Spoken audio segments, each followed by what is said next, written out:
আমি দিয়ে দিই দাঁড়া।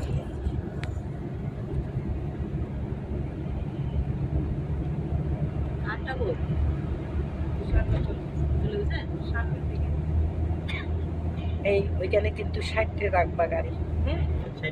হ্যাঁ 60-এ রাখবা, তোমার নাহলে না। হ্যাঁ ঠিক আছে।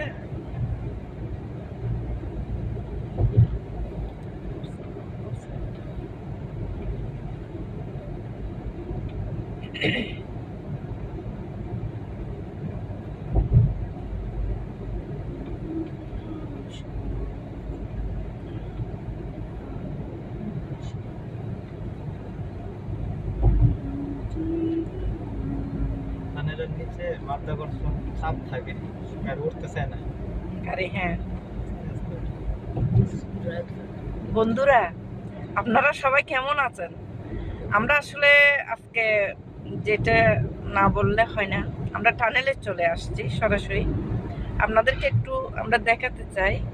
আমার আসলে ঢাকা থেকে আমার বেআইন আসছে, আমার ছোট বেআইন, বড় বেআইন, আমরা সবাই আসলে এনজয় করার জন্য বের হয়েছি।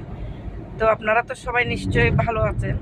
যেটা আমরা সরাসরি টানেলে ঢুকে গেছি, আপনাদেরকে একটু দেখাতে পারলে আসলে ভালো হয়।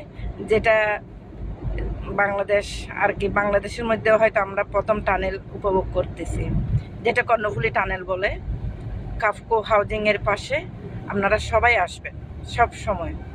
আমাদের জন্য এটা একটা মনে করি আমরা অনেক ভালো একটা জায়গায় আমরা একটা টানেল পেয়ে গেছি, যেটা উপভোগ করলে হয় না হয়। যাক, আপনারা সবাই দেখতে থাকেন, আমরা দেখি কতটুক যেতে পারি।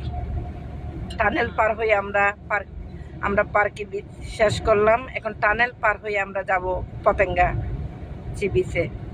আমার আসলে ঢাকা থেকে বেআইবেন সবাইকে নিয়ে একটু আনন্দ করার জন্য, আর কিছু না। সবাই ভালো থাকেন, ঠিক আছে। হ্যাঁ।